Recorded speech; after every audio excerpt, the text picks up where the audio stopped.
Hey everyone, welcome to Beginnings, the show that asks, where do creative people come from? My name is Andy, I'm the host of the show, and a writer and performer based in Los Angeles, California. I'm going to keep this quick and also a little quiet. Naomi is in the other room recording another podcast. Yes, that's the kind of life we lead over here. But I don't want to be picked up in the background of her show and you can hear someone screaming about Bill Oakley's bio. By the way, that's our guest today, Bill Oakley. If you don't know who Bill is, why don't I read you his bio right now? Originally from Union Bridge, Maryland, TV writer Bill Oakley attended Harvard, where he spent most of his time writing for the Harvard Lampoon. After graduating, Bill took on a number of different jobs until he and his longtime friend and writing partner Josh Weinstein were eventually hired to work on The Simpsons. Together, the two wrote some of the most classic episodes of the show, including Sweet Seymour Skinner's badass song, Who Shot Mr. Burns, and 22 short films about Springfield, specifically the Chalmers-Skinner scene, and were subsequently promoted to executive producer and showrunner during the 7th and 8th seasons. Since then, Bill co-created Mission Hill, wrote for Futurama, Portlandia, and Disenchanted, and currently is the showrunner for the delightful HBO Max series Close Enough. Whew. Oh man, this was wonderful. Besides Bill having created TV that has deeply, deeply shaped me, I thought we got into some really interesting stuff. One of the things, I won't spoil it too much, but one of the things that I had never thought about really before were the kinds of comedic paradigms that gave way to each other. And we talk a lot about Mad Magazine giving way to the Harvard Lampoon, giving way to The Simpsons, and kind of trace how these things form, Bill, and I think by extension, society? Question mark? That may be a little grandiose. But no, this is great. Bill's wonderful, and I hope you like this episode. And you know what? If you do, what I like to do here in this intro is a little recommended if you like. Now, all the episodes are up on Spotify. For some reason, only the last 100 are up on all your other podcatchers. That is not... I have no deal with Spotify, folks. Stop yelling at me. But I've done tons of great interviews with other TV writers like Steve Conrad, who created one of my favorite shows, Patriot, Damon Lindelof, Jim Gavin, who created Lodge 49, another fantastic show, Jane Espenson, Alison Tatlock, who wrote on a ton of stuff, including Better Call Saul, Amy Aniobi of Insecure, Cord Jefferson from Watchmen, Jessica Gao of Rick and Morty and the upcoming She-Hulk, Yasser Lester, who was just announced he's going to do the Armor Wars show for Marvel. So check out those episodes if you like what you hear. I've done this show for 11 plus years, and I've done hundreds of interviews with musicians and writers and actors and comedians and thinkers. If you want to subscribe to the show, you can do that wherever you get your podcasts from. I'm on Twitter and Instagram at Andy Beckerman. Twitter mostly for stupid jokes, and Instagram if you want to see pictures of Naomi and our pets. Coming up soon, episode 500. I'm not going to spill the beans yet on who the guest is, even though I have already done the interview. You know, some people say like, oh, got a great guest. It's because they haven't done the interview yet and they're worried that, you know, the person's going to cancel on them. But nope, I've done the interview. I just want to make it a surprise. It's episode 500. So that coming up. Night Jewel. I just interviewed Ramona Gonzalez, a.k.a. Night Jewel. That was really wonderful. So look for that. Keith, a.k.a. Keith Knight, who the show Woke is based on, wonderful cartoonist. That was great. So look for those. But for now, let's talk to Bill.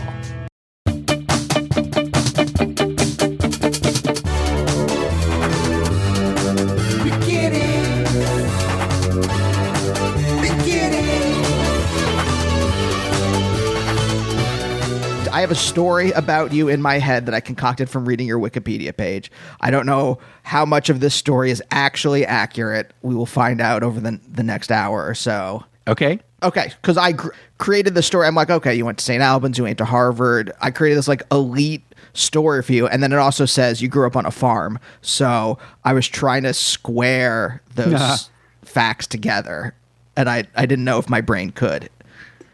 Okay, are we on? Is this the podcast or is it still? Yeah, we just roll into it. There's no. Okay, cool. So you know what, the farm wasn't really that much of a working farm. It was more of just a residence in the country that did have barns and corrals and stuff. But like we had some cows and we had some horses and stuff. But it wasn't like a farm with a combine and tractors. It wasn't a working farm. It was a residence in the country with a few farm accoutrements. Okay, so how did your family end up on a non-working farm with a handful of cows? Because it was like this. It was the distant suburbs of my dad was working at the Atomic Energy Commission back in the '60s, and he was always involved in that kind of stuff, and he wanted a nice place kind of out in the suburbs. It's actually that place was very far out into it was supposedly in DC, but it was very far out into the Maryland suburbs in Germantown, Maryland. So he found a residence for my mom and my brother and sister that wasn't even all that far away from Germantown, Maryland, and it was a nice place in the country with 40 acres of land and these barns and stuff. And it obviously had been a working farm. I think it was built in the 1850s, and that's where I lived until I was 10. Okay. Very fascinated. How did he start working for the Atomic Energy Commission? He worked in government for his entire life, and I think that was one of his first jobs was working on in the 50s, working on the peaceful uses of nuclear weapons, like to blow up stuff, like build dams and stuff with underground bombs and things like that. And Project Plowshare, it was called, and that was the big thing he worked on for like a decade. So he is like very much embedded in the this like kind of like the era that shaped us all in some way. He's very much embedded in the kind of like decision making of that era. I don't know how much decision making power he had, but he definitely was I believe he worked very closely with the director of the Atomic Energy Commission, and then that was folded into the Department of Energy in the 70s and stuff like that. And then he went off to work for various congressmen or senators as their energy consultants and advisors. What's his background? He was, I think he got into that. I don't know how he got into that specifically, but he was in the Marine Corps in the 50s, and then he moved to DC, and then he went to the University of Missouri and met my mom, and then they moved to DC. And I believe that, oh yeah, it was because a friend of his was going to get him a job on the CIA at the CIA, but somehow it turned into being a job at the Atomic Energy Commission instead. And that's kind of like the way he developed his career.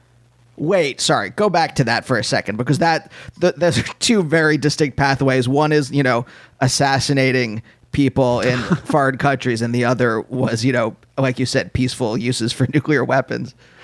I think, I have to ask him again, but I don't remember all the details about why he didn't take the CIA job. And I think it was probably that he didn't want to become like an undercover secret agent. But I think there might have been some more to it than that. I'd have to ask him again. I mean, do you have when you're growing up, right? Do you have any notion of what your dad is doing? Do you have any notion of like where, how like fairly high up in decision making this is? I'm just thinking about like, obviously, like you're right. You're like, yes, he reported to the head of it, and like, it's not like he was like, Eisenhower's right-hand man or anything like that. But like in comparison to most people, I would say that's like, you're somewhat embedded in this elite kind of milieu. I really hate using that word, but I could not think of another word to use. I honestly, I don't know for sure. I know that he was kind of the right-hand man of the guy who was the director of the Atomic Energy Commission. And I know that he rose up the ranks there until the thing was kind of evaporated and folded it into the Department of Energy in the 70s. And I know that he had a security clearance Q, which is the highest one that involves, nuclear secrets and stuff. So, but I don't, it wasn't like he kept it a secret, but I think it was a lot of it was kind of office administrative work. Right. Just because like, I'm really curious. I guess the thing that I was thinking of a lot is like, how does like Harvard churn out some of the best comedy writers of the 20th and 21st century, and also like, these people that become like the rulers, the ruling elite? How are those the two paths that come through this? And I'm curious because you were in that kind of context from an early age, and I wonder if you've thought about it. It is interesting because there, Yes, but so we moved to DC. I went to St. Albans, which was was this fancy prep school where people like Al Gore went, that like were political guys. And at that time, my dad was older and had more money, and we lived right across the street from the school, so it was really it was a natural fit for me. And I didn't love it. It's a stuffy, old-fashioned prep school, and however, I certainly got a good education, and they had a lot of things. They had a lot of extracurriculars that you wouldn't necessarily find at other schools. And Josh, this is where I met Josh Weinstein. This whole thing is going to involve Josh Weinstein a lot, my best friend, writing partner for 25 years. And I met Josh in ninth grade there, and we both worked on the news. This is what happened. This is entirely the story of our thing. We both worked on the school newspaper, which we loved. And coming at the end of your junior year, the graduating seniors on the newspaper pick who the new editors are going to be of the various things.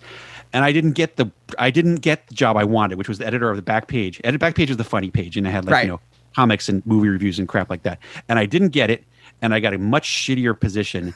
And I was like, screw you guys, I'm going to start my own humor magazine. And I have to say honestly, this is if this is about beginnings. All my greatest achievements have been of the screw you guys nature. And this, so I was like, I've been very interested in college humor magazines and reading about college humor magazines, throughout the 20s, 30s, it's been around for the 20th century. It was a big deal to have a college humor magazine. Every college had one. And I had, several books about this topic. And I was like, why don't we have a high school humor magazine? And so I had also gotten this book from one of the editors of National Lampoon, which was about how to edit a magazine.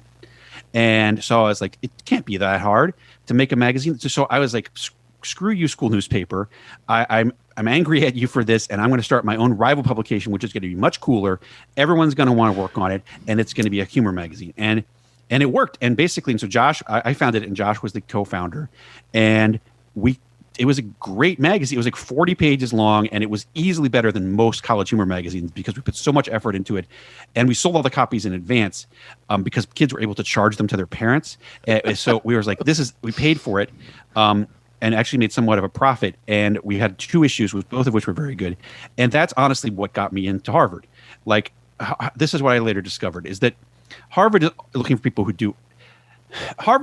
already are doing stuff, and they're not like, they just want to take credit for people who have already doing stuff. So they always, and they're not necessarily looking for, because I did admissions, I did interviews for Harvard. They have alumni interviews, and the people say that what they're looking for is people who are well lopsided, meaning that they're good students, but they have a specialty or a passion.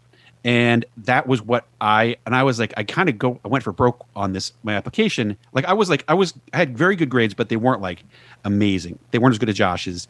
But I did start this magazine, and I had the magazine, and I wrote a big essay. My big essay was about the thrill of creating this magazine from scratch. And I closed the magazine, and I just really hit that hard in my application and like my ambition to work in comedy magazines. And I got accepted, and I'm 100% certain that's why. So that's the story. That's the end of that chapter of the story. And then going to Harvard, I was like, well, Harvard Lampoon, that's the humor magazine. That's the nation's oldest humor magazine. It's the nation's oldest college magazine. It's the most esteemed college humor magazine that ever was, and it's the oldest humor publication there is. And so I was like, what I discovered was you can't just walk in and work for the Harvard Lampoon.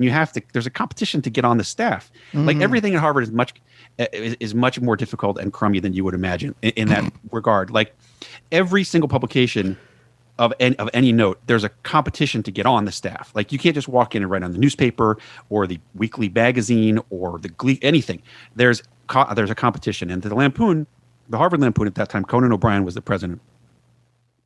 And I dutifully went through the process, and I was like, I'm going to do this as a cartoonist, because I was primarily a cartoonist, because I grew up reading, we can get back to the farm later, but I grew up reading Mad Magazine all the time, and I wanted to be a cartoonist. Sure.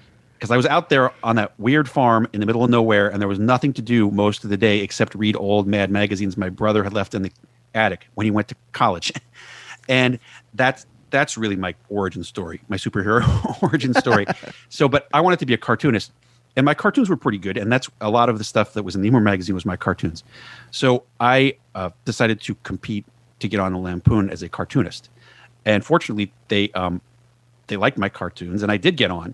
And even though that was an era where they had so many good artists who later went on to become Disney animators and professional illustrators and stuff, I was able to get on because they didn't have a lot of people doing comic strip style funny cartoons.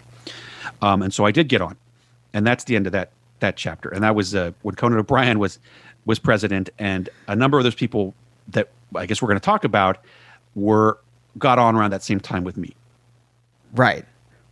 So, okay, but like, I mean, two things. One is, how'd you find, was it just Mad Magazine that made you start, like, how did you find out about other college humor magazines? Like, I knew about Mad Magazine. My dad read Mad Magazine when he was a kid and then introduced me to it when I was a kid. So I read Mad Magazine, but I didn't know about the Harvard Lampoon until much, much later.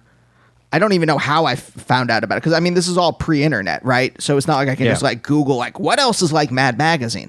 I had to just, you either kind of, like, discover it or you don't. There's no other ways. It has to, like, fall into your line of vision.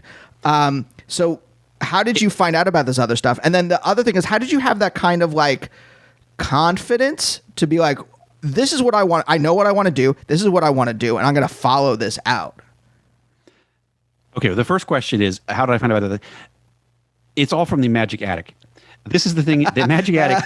This is like, if I told you, if I had the internet back then or video games, I wouldn't have done any of this. Right. But we're talking about the 1970s, and we're talking about a time when there was no internet, there wasn't TV, there wasn't cable TV, so like there was nothing to do most of the day, especially during the summers. Kids programming would end at 10 in the morning, and then it wouldn't come back on till 5 or 6 on TV. And during that time, there was literally no TV to watch. There were no movies. You couldn't go to the movie theater because it was 40 miles away. So I would prowl around in the attic. And the attic was loaded with these old Mad magazines. But in addition to the Mad magazines, there were some National Lampoons. And there was actually a Harvard Lampoon parody of Time. And over time, as I got a little bit older, I was like, hey, National Lampoon, this has got a lot of dirty stuff in it.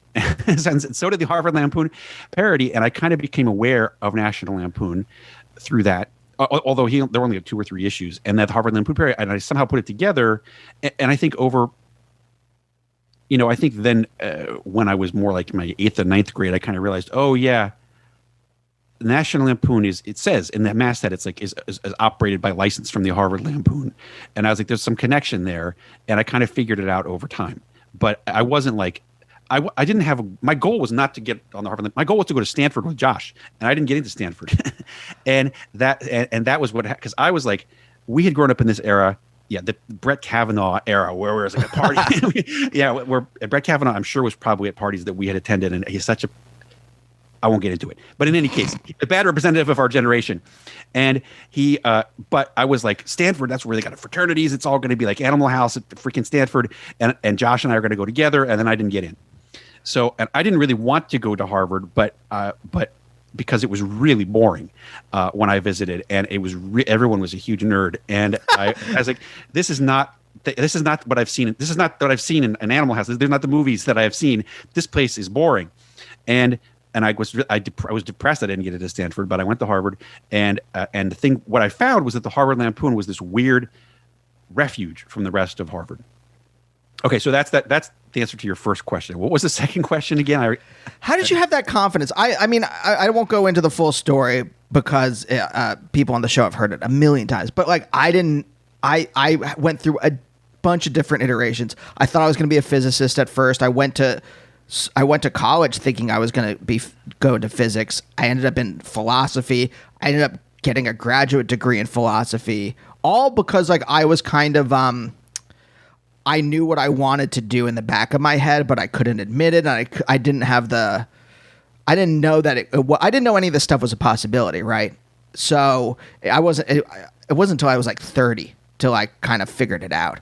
And I'm just like, I'm very curious about people who kind of know what they want at an early age and then pursue it. Well, I didn't think this was going to be a paying job. I should make that clear. The cartooning was always what I thought was a hobby, and I started cartooning when I was 5, and I was pretty good. And I gradually gained the confidence by doing more stuff, doing more stuff in school and doing a lot of cartoons for the school newspaper. And I didn't have any confidence at all when I started out there in ninth grade, but I gradually worked my way up the totem pole at the school newspaper and put more cartoons in the paper, and people liked them. And so by 11th grade, I did have a lot of confidence, and I was the one who should have been the back page editor.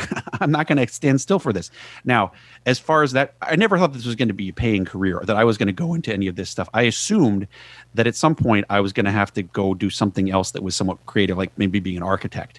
And I think my dad had been trying to steer me towards that because he enrolled me in these architecture classes and stuff. And that's somewhere where you can be creative and you can draw stuff and still be an architect and have a career. And the whole idea of this being a paying career didn't even really occur. Like, we had well, I should get to the next chapter or rather 2 chapters. I'm jumping ahead, but like, this does not, we didn't make any money for a really long time, Josh and I, and we were almost on the verge of giving up before we got hired at this instance. So that's a chapter ahead of this. Should I go into the Lampoon stuff or what, and keep it in chronological order? You tell me. There's no chronological order on this. We just hop around to whatever feels interesting at the moment. So, the Lampoon, the Harvard Lampoon is a unique place and is it's a refuge from the rest of Harvard, which is really boring, as I said. And the people, they do go there. People go there with the idea that they're going to become the world's most famous, organic chemist or whatever like that. And everyone pursues kind of their own individual thing. And you can get lost if you don't have. You can just kind of get lost because nobody cares. It's a giant faceless organization, and I don't like. Most of us at the Lampoon did not like Harvard and did not like the way that Harvard operated. But fortunately, we had our own little refuge, which was this building. The Harvard Lampoon has a building that was funded by William Randolph Hearst, who was a member in 1909. It's a castle. Hold on. It's a crazy story. The Lampoon was started in 1876, right? And it was basically run out of the guy's dorm rooms. And then they got a little room above, like a pub or something. And then William Randolph Hearst was on the Lampoon. He was a business manager in 1888, I believe, and he was a real party animal. From what apparently happened, he got kicked out of Harvard. For sending his professors in chamber pots with either their names or their pictures engraved, like where the shit would go. Mm-hmm. And there's a lot of legendary stories about stuff he did. I don't know whether they're true or not, but in any case, he was the business guy who made the Lampoon into a thing rather than just it's just kind of a casual. He made it into like a functioning money-making organization that sold ads and stuff like that. And so he always had a great deal of fondness for the Harvard Lampoon. And I don't know exactly how it happened, but in 1909 or around 1908, somebody hit him up for all this money to build this building, and he paid for the building, the Harvard Lampoon building, which is a castle. And it's you should just Google a picture of it because it's an extremely unique building that is a small building that is a parody. It's a parody. And it was designed by a famous architect who was also one of the founders of the Lampoon. It's a parody of a Flemish castle. And it looks like it has a face in it and stuff. And it's a small, when I say castle, it's small. It takes up a small block. Sure, but the building itself is a parody. Yeah, right? Yeah. So at its very core, it is okay. The building is an architecturally significant building, and it's amazing. And at least during that period, like, there was nobody supervising us at all, and it was completely taken. It was, the clowns are running the circus in a good way. Like, Conan wasn't in charge. Everybody there was, 19, 20 years old. They're trustees that are nominally in charge of the funds and the building and things like that. But we only saw them once or twice a year, and so it was great. And everybody did that. We put out 5 issues of the magazine a year. Plus, during the summer, we do a parody of something. Parody of USA Today was one of the things we did. And I would say it's also kind of like, it's like a fraternity in the good stuff you think of about a fraternity. Like, there's a whole bunch of like-minded people, but people of all races, and it's co-ed. It was co-ed since Harvard went co-ed in the 70s. People of all races, and it's funny because a lot of the people are total freaks, but they show up in tuxedos. It's funny because Harvard has these final clubs that are. I'm sure if you saw The Social Network, you know what I'm talking about. That was what the club was that Zuckerberg didn't get into. That are these snooty clubs that have been around for a couple hundred years, and they're so they're very elite and they're secret and so forth, and everybody hates them. The Lampoon is again a parody of that because the people who get on in many cases are total freaks, but the social life is similar because you get these guys wearing a tuxedo and drinking champagne, yet it's a total weirdo that you've never met who draws cartoons and keeps to himself. Like, so it's a weird way to filter out. It's a weird way to bring people together who are like-minded for the most part. And so my career at Harvard was spent almost entirely in the Lampoon. Okay. I passed in the class. I did pretty well in some classes, but I didn't attend most of them. I spent all my time working on Lampoon. And at that time, also, there were other guys who had gotten on at the same time who have since gone on to been my friends for for decades and have gone on to other TV projects and stuff, like David X. Cohen, who's the co-creator of Futurama, got on with me. Steve Tompkins, who's had a long resume, he worked on The Simpsons, had a long resume in TV. Steve Young, who worked for Letterman for 25 years. Paul Sims, who created News Radio and ran Larry Sanders and now runs What We Do in the Shadows. So like, and that's just to scratch the surface. But those are the guys who were my contemporaries. Anyway, so it was a fun place. And I think to get back to the question you asked very early on in this, why do people come? The thing is that by the time you graduate, you've already had 3 to 4 years experience in a pressure cooker comedy writing environment. And so that it honestly is like it's a training ground for this, because first of all, there are none of the niceties of working in a professional environment, because people, if your thing sucks, people are going to say it and they're going to make fun of you for it. Like it's a sink or swim, I guess I would say, environment where you don't have like, if you turn in a shitty script at your work, people will probably be diplomatic about it.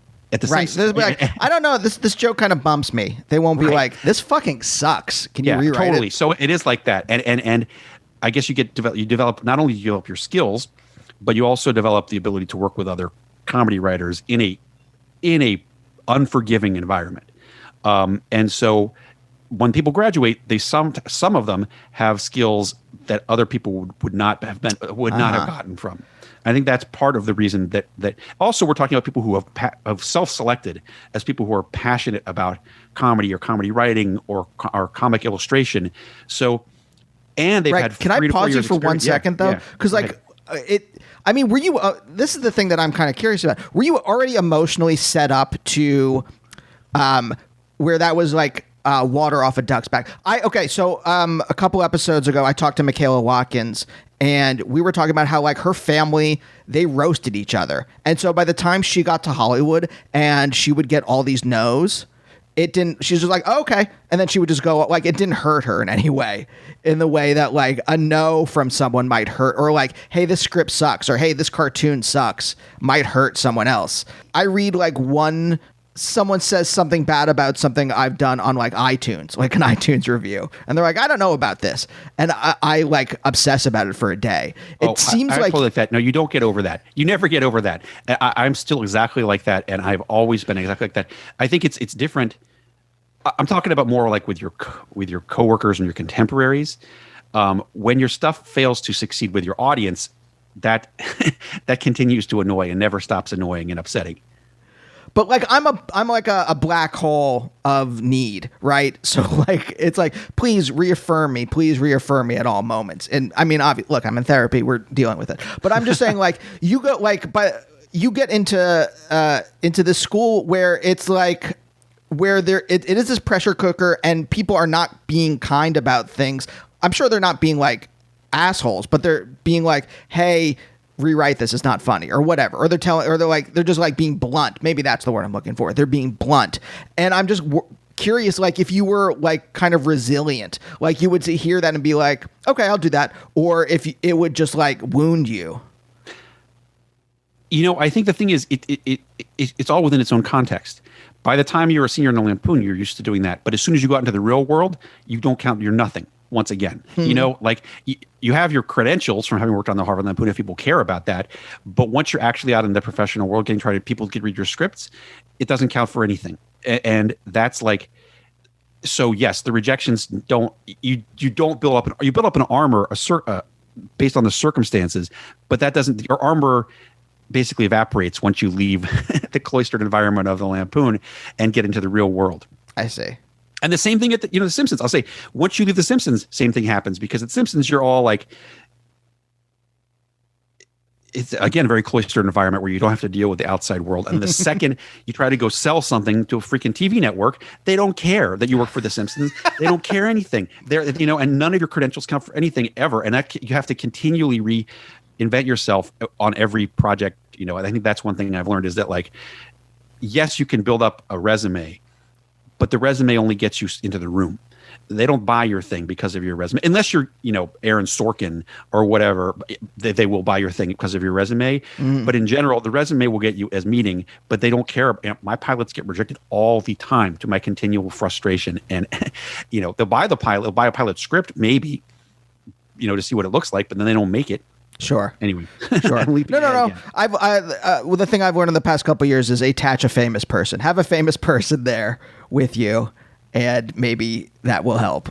It will help sell it, but it won't help. I just got my Adult Swim thing starring Paul Rudd just got torpedoed. Oh, God. And yeah, so it didn't matter. Jeez. There you go.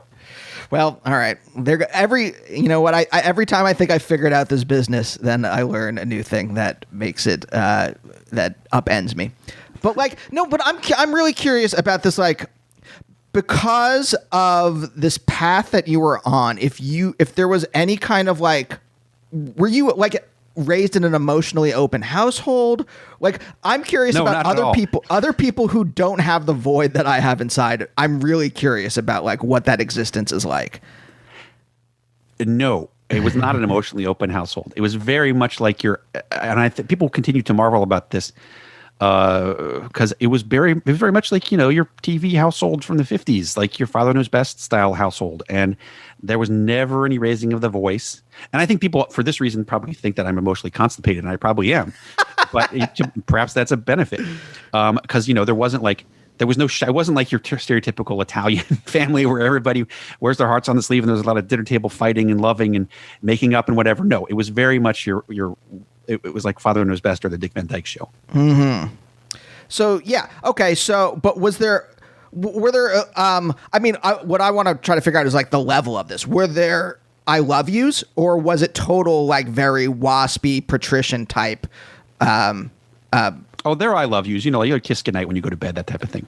Okay, cool. Okay, so it's not, because I've talked to people where it was just nope.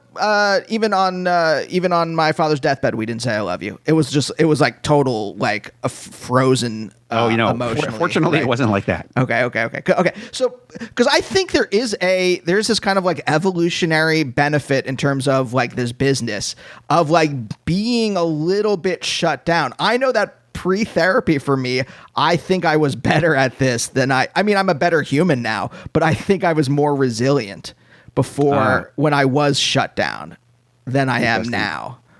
Interesting. And I'm kind of fascinated by other people who where again, I waver across this kind of emotional line. Have you become more emotional, or do you think you're still? I know you said other people would say you are, but how would you classify yourself? I don't think I'm particularly emotional, and I think other people think I'm not emotional enough. I think it would probably be said, and that I don't. I'm not expressive about my emotions, and my face does not necessarily convey it, because I've been told many times I have a resting bitch face, which I do. I absolutely do, and I can use to my advantage. But I don't consider myself extremely emotional. I don't consider myself. I feel like I have the average level, or probably slightly less, of emotions. Yeah. When Josh got into Stanford, were you planning to go together to work together as writers? I think that was the goal. I don't know that we'd ever expressed it, but we both had a Brett Kavanaugh vision of college that was going to be like a fraternity party the whole time. And after I visited Harvard, I was like, this place sucks. Thank God I applied to Stanford. And in fact, I even said that. This is what happened. Someone interviewed me for the newspaper at Harvard when I was there, and I said, this place sucks. It's really boring. Everyone's a nerd. And they printed it. And then there was a brief danger where I was in danger of having my admission rescinded, and I had to call up the guy who interviewed me and apologize. And I apologized, and he was like, he thought I had been joking. The guy was like, oh, I thought it was hilarious when you said that. I knew that you're such a jokester. Of course you're joking. And I was like, I never told him I wasn't joking. Yep. That resonates with me. I've done that many times. But like so he gets into Stanford and you don't. I mean, it's also, by the way, funny that your safety school was Harvard. But like he gets into Stanford. Was there a moment like what did you feel in that moment? I honestly don't recall. I think I was pissed, and I was like, "Well, I'm going to have to make the best of this Harvard situation, and I'm going to have to I'm going to have to see what I can find there." And like it was, I tell you, I was totally before I got on Lampoon, I was absolutely going to transfer, and I know a lot of people have people in their first semester of college feel that way, but I was like, "This stinks. I'm going to transfer to UVA, where all my other friends went." And I'm going to have the college life that I had seen in movies, as opposed to this, this sterile environment full of nerds. And only once I got on the Lampoon in December of my freshman year, I was like, now I've had, and most people I've actually found out by talking to other people over the years, many people had the experience when they got on the Lampoon, and the night that they got on, they were like, I finally found my people. Mm-hmm. So wait, okay, square this other thing for me then too. All right, a guy that grows up reading Mad Magazine, writing humor, but you also were into partying. That those two things don't like in my brain. I was the first one, and then like parties for me were just like, I don't know, this like I'm talking to a bunch of boring people most of the time. Not us. No, not us.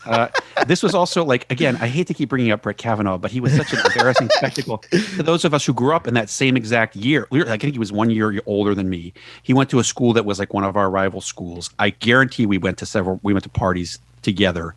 And he was just such a huge embarrassment that I don't want to talk about it anymore. But like, yes, this was the party scene in high school was absolutely spectacular. And it was every single weekend. And this is also because it was so weird because it was before the internet. Almost every weekend of the school year, there would be at least one party at someone's house, and it would never be someone you knew. It would be someone from some other school, and you would find, and word of mouth, you get the address, and by telephone, or by a piece of paper, and people would show up. People from lots of schools would show up, and people would bring beer, and like you could also drink when you were 15. Like you could buy beer at 15. Back the drinking age was 18, and they never carded you if you looked even 15. So there was a lot of underage drinking, a lot of unsafe behavior, I guess I should say, and but it was absolutely remarkable how fun it was for some people. And so no, I wasn't like, none of us on the Humor magazine or even the newspaper really were like, if there was a party you wanted to go, you didn't want to stay home. I mean, like even if you were kind of quiet person, that would usually change after a couple beers. But I mean, like I want to be invited to things, but I don't necessarily want to go to them. But even as a teenager, I was like, it's more fun. Like it was more fun for my friends and I to like rent a movie and make fun of it than it was to go to a party. We did that. We did that once in a while, or we do that on nights when there wasn't a party. Like I'm making it seem like there was a party every single night, but in fact, it was usually just one per weekend. Right. And the other night you go to the movies or you'd hang out with your friends or whatever. So, but it would definitely, and you didn't get invited. The parties were never invited. It was always a party where people would just show up. And it was like, as depicted in John Hughes movies or in Dazed and Confused, it was like that. It's just, I had this like very sleepy suburban Pennsylvania upbringing. And so like this stuff to me is just like, it's literally like stuff when you talk about this, I imagine like the OC where like every week. That's the 90s version of it, I guess. But yeah, I mean, honestly, you see it you see it in some of the John Hughes movies and other movies that are, period pieces like Dazed and Confused, where the party actually gets thwarted by the dad being there. But that's what it was like. Exactly. So like you wanted Animal House. Like that was like really what you wanted out of college. Yeah. And I think it really affected a lot of people of our generation, including Brett Kavanaugh. I was like, college is going to be great. It's going to be just like this. And I think for Josh, it kind of was. Even though he was not in a fraternity, they had the Humor magazine there, the Stanford Chaparral, which he became president of. And I think that they had, I think and I would say our experiences at the Lampoon were somewhat similar to that, although it was a co-ed situation with people of all, from all stripes. Right. So Josh gets into Stanford. You don't. You go to Harvard. Are you guys, again, like, are you talking on the phone all the time? Like, how are you staying in touch with him? Yeah, we talked on the phone fairly No, it's weird because it was before email. We talked on the phone, I would say fairly frequently. We saw each other during, breaks and stuff. And then he would come starting in after my sophomore year, he would come for the summers because the Lampoon would do these summer projects. Like I said, one summer we did a parody of USA Today, which was very successful. And one time we did a book called Mediagate. And then the next summer we did a parody of Time. And Josh came for all of those. And we made him an honorary member of the Lampoon. And in fact, and one year we did a joint issue of the Harvard Lampoon and the Stanford Chaparral, which was combined issues of both humor magazines. Mm-hmm. So we talked a little bit about your dad. What was your mom like? Were you close with her? I mean, I would say it's weird because I wouldn't say I'm close with either of my parents. I mean, we're convivial, Sure. Oh, that's a great word. I don't go tell them my private. I don't go tell them my private life, and they don't tell me their private life. But yeah, my mom also got married. They got married in college in 1950, and she stayed at home the whole time. She stayed at home the whole time, raising my brother and my sister and me. And my brother and my sister are much older than me. So by the time that we had moved to DC, I was effectively an only child. And I had a lot. Also, I was unsupervised. Again, to reiterate the craziness of that era, like people kids went outside and didn't come back till till dinner time. Teenagers went out, and then you didn't know where your kid was until the kid might tell you, but until they came home. And it was a very different life than kids have now, where they're connected to their parents 24/7 by phone. My parents also were very, I wouldn't say lackadaisical. Having raised my brother and my sister during kind of the hippie era, I think that they were probably somewhat grateful that I wasn't a hippie and wasn't smoking pot and stuff. And so they were very lenient. Like, I didn't have a curfew at all. Like, we could stay out all night, and we often did. Me and Josh, my other 5 friends in that group, would stay out all night. In fact, the only time what happened one time was Josh's parents called my parents at like 4 a.m. and woke them up, and were like, "Where are the boys?" And after that, my curfew was 3:30, even though that was much later than everyone else's curfew. So I had to go home at 1 usually anyway. Okay. Because it also, like, again, like you keep, I won't mention the person you have mentioned a number of times, but like that partying past, right? Did you ever, like, at what point are you just like, are you still interested in that? Like, did you still want, like, yes, I like this energy? Like, what is it about like that? Because like by the time I watched Animal House, I was just like, what the fuck is this? Like, wow. Like, I've never heard that reaction to Animal House before. Because like I grew up on, like, this is the thing. This is what I think is interesting about this, is that, like, I mean, my humor is in a like you are in some way directly responsible for what I find funny, and that there's this shift, right, to like a more kind of absurd. Like, I saw Animal House, I'm just like I'm just like, just show me Austin Powers again. I don't want to watch this. Like, by the time I can see that was, I think you have to take it in context, because at the time, and there had never been a movie quite like Animal House, and I think it spawned 1,000 imitators, which kind of destroyed the genre. Right. Oh, right. By the time it was amazing. Yeah. I mean, by the time that I like was watching these kind of films, like it was, what are we talking about? The 90s, like the later 90s. And so like the cachet that it had for you, it had worn off by the time that I had seen it. Oh, I'm certain. Yeah. I think that probably that whole thing, probably the last one that anyone liked, I think maybe was like National Lampoon's Van Wilder, which I never saw, but I heard people liked it. And then I think that was the end. I think that the coffin was closed on that type of movie. Yeah.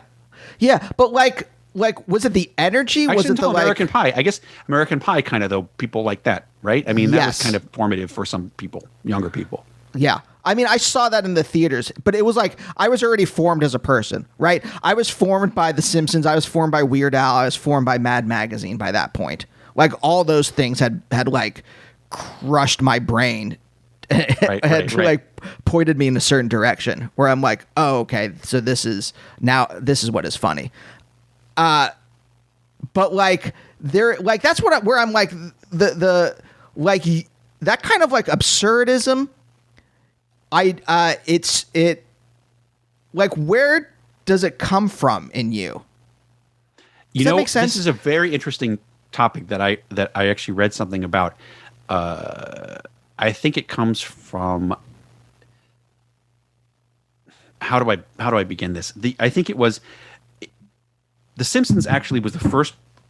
I think it was one of the first primetime things with that sensibility. And I've read about this. I was not there at the beginning of The Simpsons, obviously, but when people have a hard time remembering how incredibly revolutionary The Simpsons was that when it came on the air, because I'm sure were you even born yet? Yeah. Okay, Yeah. okay. No, I was like 8 or 9 when it started.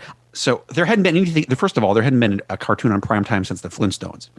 And there certainly hadn't been a cartoon with that attitude like that. Like everything was still kind of Cosby Show-esque in that era. And like there weren't a lot of shows where Married with Children was the first show that really kind of was like, whoa, this is really different than every other show. It's really disrespectful. And it's got a real attitude. And TV didn't have that until Fox started. And Fox was desperate to carve out its own brand with Married with Children and The Simpsons. Right. And the thing about The Simpsons, and I've read some analysis of this, and I think this is accurate. It brought a late night sensibility to prime time because most of the people that Sam hired were people from Letterman, like George Meyer, and SNL, like Vitti and Swartzwelder and Conan.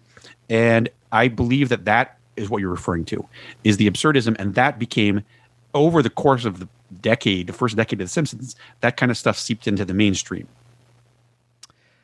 Yeah, yes, that makes sense because I also, for whatever, I didn't understand it, but I loved Letterman as a child. There's no way, like, as an adult, I get why I like Letterman now, but like as a child, it just appealed to me in some way. Like I would read top 10, I don't think I understood anything on the top 10 list, but I had books as like an 8-year-old. I had books of the top 10, the Letterman top 10 list. Yeah. I think that's part of what it is. And I think that to really oversimplify it, you can divide the audience and the TV landscape into Lenos versus Lettermans. I think prior to the appearance of The Simpsons, the primetime landscape, TV landscape, was 95% Lenos, and Letterman and the Letterman-esque sensibility finally broke through into primetime with The Simpsons. And now, I would say it's at least half, or if not more. The whole world of broadcasting and stuff is probably at least that kind of thing because people have grown up with that, and it's not the weird late night sensibility anymore. It's I think there's the extremes, like there's still extremes of stuff like I Think You Should Leave and things like that are really pushing the comedy boundaries where you still wouldn't see that on prime time, but like maybe you will in 20 years. I mean, that's what we've learned through this.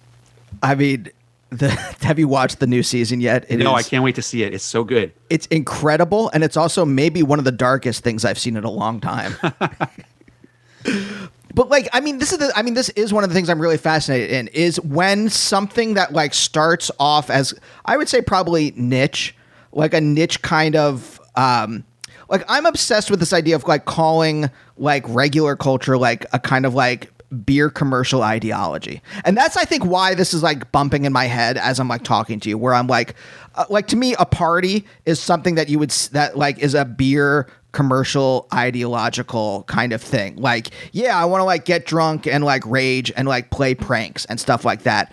And the like kind of absurdism to me is more of like a niche kind of sensibility.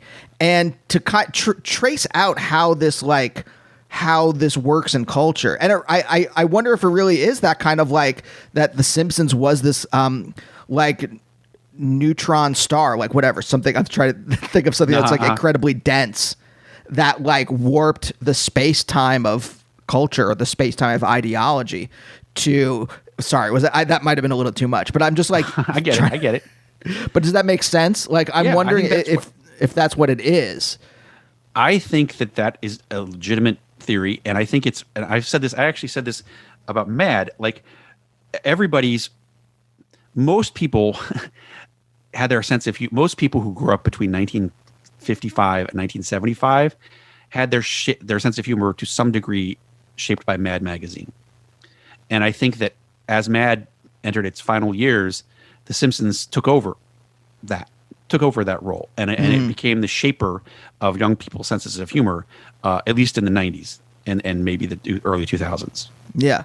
And it's also interesting too, and I don't know if you've thought about this, but like it's also these two kind of like paths where like Mad Magazine was made by like immigrant Jews, if I remember correctly. Yeah. Whereas it's interesting. Yeah, sorry, go on. I'm working on a project that involves Mad Magazine now, and I'm interviewing some of those guys. It's very interesting, the very different worlds of Mad Magazine and National Lampoon circa 1974, where they were almost all of the guys who worked at Mad Magazine were Jewish and Italian, and almost all the people who worked at National Lampoon were white wasps, except for like Ann Beats, and there were no Jews. And that I believe that there's some joke about that in the National Lampoon movie, which is a great movie, by the way, on Netflix.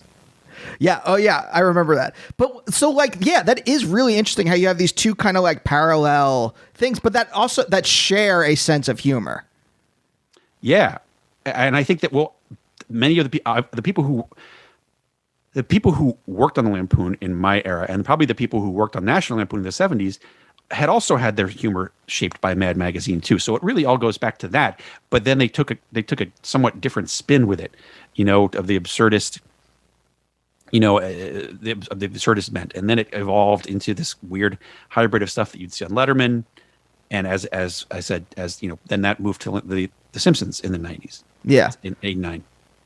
It's funny. I wonder if Mad Magazine, I've been talking to because of the pandemic, I'm not doing this over Zoom. So I've been able to talk to a lot of like British comedy writers lately. And for them, Monty Python is this kind of like, God, I went to grad school. So there's all these like, I know what you mean. That's what shaped theirs. That was their Mad Magazine. That was the thing. And I wonder if Mad Magazine is the same thing here, because like, I really wonder if you like, so how many people you talk to, if they would be like, yeah, I read a lot of Mad Magazine when I was a kid, as comedy writers specifically. I suspect, but 35 is probably the cutoff. I think probably because I don't think a lot of them were reading it, in the 2006. No, yeah. Sorry, I also like no longer understand time. It has all been. Yeah, I hear you. Yeah, so like because so you had this kind of like singular focus going into college, and then out like leaving college, were you like what did you have career goals? It sucked. I can't tell you how much it sucked for basically 4 straight years, because again, it was actually kind of like being, as I said, these things occur in stages, like being the master of the high school publications thing, then you're kicked out on your ass and you have to start again from scratch in college. Same thing goes with leaving the Lampoon. After all these years in the Lampoon, where you got your place to go, you know where you're going to go, you know what you're going to do, you have your social circle, then you're out the door and it's gone. Mm-hmm. And you move back home with your parents, and it's like, and you got to find a job. And so like I had both Josh and I moved back to DC, I got a lot of series of temp jobs, and like, to pay the bills, and it was pretty good. And I got my own apartment, and I just kept working temp jobs. And then I finally got hired because I knew I wanted to be in TV in some capacity. I got hired at America's Most Wanted, which was exciting. It was a very exciting job for me because they hired me. I was in DC. That show was filmed in DC, and it was filmed live on Sunday nights. Do you remember America's Most Wanted? I do. That was a good job. They hired me to be the promotions coordinator, which basically had a couple different things. Like I would write the things that would appear in TV Guide describing what the cases were. I would try to drum up press when we caught somebody. We caught a lot of people. They caught like 2 people a week during that time. It was great. I would host the cops who came from various cities to receive the calls about the fugitives, and things like that. And we had a couple of cases that were amazing at that point. Like John List was that guy who murdered his family and disappeared for 25 years.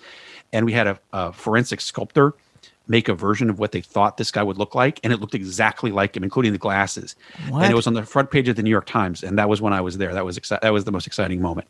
And it was exciting to catch these guys because many of them were total, were rotten guys, and sometimes we caught them one time we caught a guy within 30 minutes when the show was still on the air. How? Because the guy was asleep in a motel next to the guy. A guy called us and said, this criminal is asleep next to me in this motel room. And he was arrested before the end of the show. It was a fun job. And so then, but anyway, at that point, Josh and I knew we wanted to get into comedy writing. And so we were trying. We were not lucky. A couple of people that we knew had gotten jobs right out of college, but not us. And So we kept trying to break in, and we finally got a job working at this cable show, which was on Ha. Back when Ha, if you remember Ha, I remember Ha. later merged with the Comedy Channel to become Comedy Central. Yeah. We got a job working on a game show in New York, and we were like, it was a funny comedy game show. And it was great. It was a good job. It didn't pay very much, but we didn't have a lot of expenses. And that was a good job. And then we got a similar job with similar people working in Europe. This was all just in a couple of months. And then we thought, well, we had gotten our big break where we got hired on a show in LA based on this. And because we had written a couple articles for Spy magazine when that was around. And the guy who's our editor, got hired to be head writer of this comedy show in LA. And he hired us, and we're like, this is amazing. This is the big break that we've been waiting for. And we moved to LA, and the show was canceled after 3 episodes. And then we were horribly unemployed for basically 2 straight years of like, and basically giving up. Like we had our spec script, we later found out was really shitty. And people didn't tell us this. Like, people don't tell you that stuff. Like we finally had, because we were writing spec scripts, we had written, and what we had, the one that we were showing around at that point was for Coach. Remember that show, Coach? Yeah, I do remember Coach. Okay. I didn't like the show Coach very much, but we were like, this is just as good as an episode of Coach. We were like, that's what we thought. We were like, this script is not, we thought the script was good. We were like, this script is just as good as your average episode of Coach. And it was, but that didn't count for anything. And finally someone told us that. And this guy, we actually ended up working with him years later, was like, you guys don't like this show very much, do you? And we're like, no. And he said, you got to write a show that you like, and so that you can show off your writing. And we're like, oh, that really does make sense. But at that point, we're also out of money. And I had applied to see if I could get a job at the State Department. And I sent away because I was like, this comedy writing thing is not working out. I sent away for the Foreign Service exam to get a job at the State Department and work in the Foreign Service. And it was so hard. I had no idea how hard the Foreign Service exam was. All this complicated geopolitical stuff about Azerbaijan, and I didn't know. I thought I knew stuff. I didn't know anything, and I was like, okay, we got to write another script. Let's just give this one more shot, and let's write. Josh and I agreed that rather than before we gave up, we would write one more script. And at this point, a show called the Seinfeld Chronicles had been on. Like it only been on for like 4 episodes, and it was called the Seinfeld Chronicles. Nobody was watching it, but we loved it. And we were like, this is the best show on TV. Let's just write an episode of the Seinfeld Chronicles, a spec script. And then that was when things started to change. We wrote this episode, and it was really fun to write. And it later became like, it opened the doors. It opened all the doors. We got an agent right away. We got meetings at all the big shows at that time.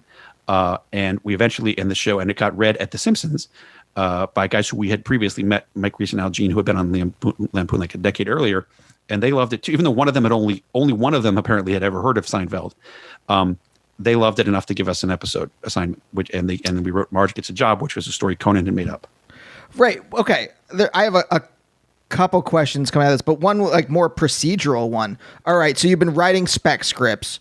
You don't have an agent yet. How do you actually get people to read them then? Was the industry different then? Because right now it's, unless you have a friend that's in the industry, I'll say this, as someone with representation, it's difficult to get people to read it even with reps. Like, what was the process? In the case, we got this agent. Someone had referred us. One of the guys we had worked with on that show that got canceled after 3 weeks said, "This is a good agent. You should talk to him." And he, I think he was like, you seem like funny guy. He didn't do anything until we had this new spec script. Then he was like, this is fantastic, guys. Like, so, and then he signed us and we got us these jobs. But like we had gotten referred, like we got connected to him through our boss at the old job. But the other people who were reading our scripts, which was just kind of connections, like, oh, George Meyer at The Simpsons read our script. Somebody was like, a guy who we worked with on that cable show in New York was like, oh, I know George Meyer. You should send him your script. Even though he read the script and said it was really funny and that nothing ever happened. Oh, this was really good. We sent this stuff to George Meyer at The Simpsons. We never met him. And we only heard of him. And because he had been friends with this guy that we worked with on that show in New York, right? He got the stuff. He apparently liked it. And like 4 years later, when we were running The Simpsons and he was there, he found it in his office and brought it back with a note saying, "Great job, you're hired." So yes, I totally forgot about that till this minute. But yeah, and it was all basically just like a connection, a friend of a friend saying, these guys would like you to read their material. And it was finally that guy who finally gave us the wake up call that this coach Skip was not going to cut it. That really turned the corner for us, See, but I think this is like this emotional difference between us. Again, I just use myself as a jumping off point to try to understand you. But where I'm like, I will obsess if I'm going to send someone something or like ask for a favor or something like that. I literally like pace for an hour. Like I have an email with like 100 caveats. Like, if you don't like this, if you don't think it's funny, it's okay. You can, you can delete my email and my phone number, and it's okay to forget about me. Like it just like goes on and on and on. And you seem like you were just more like, hey, yeah, here, please read this. Like you were just more like confident. We weren't about like that. We were. I don't think that we were. I think that you're just thinking of we're thinking of a. The mechanics of it were so different without email, because it was like you write a little note that says, hey, thank you for taking the time to read this. We really appreciate your feedback. You put it in an envelope and you drive it to the guy's office and leave it with the receptionist. Mm-hmm. That was how it happened. So you didn't have the opportunity to fret over it. Interesting. And I got just two little questions. Like when you left college, did you have like you said you saw like other friends get hired right out of college? Yeah. Right. Did you try, like, what was happening? Like, why I don't mean this like in a, like what did they do? Or like, what happened? Like that, were you doing the same things that they did? Or what, or did you just like leave college and be like, well, we'll figure this out? That was what we did. Yeah, we didn't, let me say we didn't plan. We didn't plan well I think the people who got the jobs were like, started working about a year, or working connections like a year before we did. Okay. And furthermore, it's different with a team. Like what we discovered, unfortunately, and this still holds true, I believe, is that when you hire a team on a show like a variety, like a late night show, you got to pay 2 salaries. So people didn't want to hire teams. Like we got close apparently to getting hired on Letterman. We were told we were on the short list to get hired at Letterman, but then they didn't want to pay us 2 salaries. I mean, we never found out that was the case, but I can understand why they wouldn't hire us, because teams, at least, I don't know if it's not the case today, but like it's a big hurdle to get hired at SNL or Letterman as a team. Mm-hmm. And then the last thing is just like, you get to this point where like you're applying for the State Department, right? Like, was there any kind of just like did you feel it, or was it just like, oh well, this seems like it's something I can do, like even if like then you took the test and you're like Jesus, but like what was that feeling when you were like, I guess I'm done? Was it real? Was it like was it really just like, well, I'll just find something else, or did you like feel that in you? It was disappointing. It was extremely disappointing.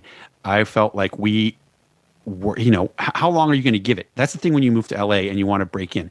How long can you afford to give it? And some people can afford, if they have a lot of family money, can afford to go for years.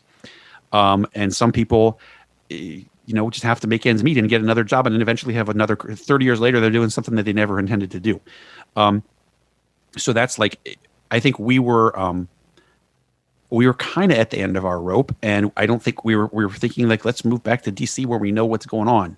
Right. So, but it wasn't just like, oh, well, I guess I'll do this other thing. No, it wasn't like that. It was disappointing. We were like, oh, fuck it. And also, it's also the other thing about it I think this is especially true in your early 20s. When other people, especially people that you know or your friends, are getting hired and you're not, it's boy, is it aggravating. It's aggravating in your 30s. It's aggravating in your 40s. I know. And especially because everyone has a different personality about whether they talk about that stuff or not. Like some people keep it close to their chest. And some people also are like, hey, I had a meeting at Cheers. I had a meeting. I heard I'm on the short list for a job at Murphy Brown, et cetera, et cetera. And these are dated references, but that was the era we're talking about. So some people would, the underminers, I guess that's the phrase for a person like this, would undermine. There's a whole book called The Underminer, which I highly recommend, about a person like that. But yeah, who are like, you're like, who just kind of depresses you with news of their success, even if it's not even really happening. Mm-hmm. Yeah. Yeah. No. Yeah. No, I feel that very deep in the void that's So inside I don't, me. at this point, I almost never talk about anything that I'm doing until it's happened, because I learned, I think this is one of those things that William Goldman said, nothing is real till the check clears. And that's the way I've now behaved. Like, it doesn't matter how many pilots you have or how many projects you have or what idea you have. Everybody's got a million of those things, and it doesn't matter until the check clears. Your thing is just as fake as everyone else. So I never talk about the stuff I'm doing until it actually happens. Yeah. Bill, thank you for joining me. This is just an absolute delight. I really did mean that like somehow your comedic DNA for me. So I really appreciate you talking with me. Oh, my pleasure. This has been a great conversation, but therapeutic for me to rehash all that old stuff. Yeah, it's so fascinating to me. This the way that this happens, like, because everyone's like pathway into this industry is unless you're like the child of someone famous, right? It's right. Yeah. Everyone has this like completely unique, weird story.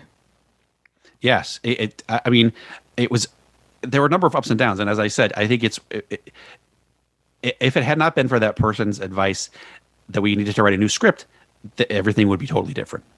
Crazy. Well, thanks again for talking with me, and we'll see you next time. Bye.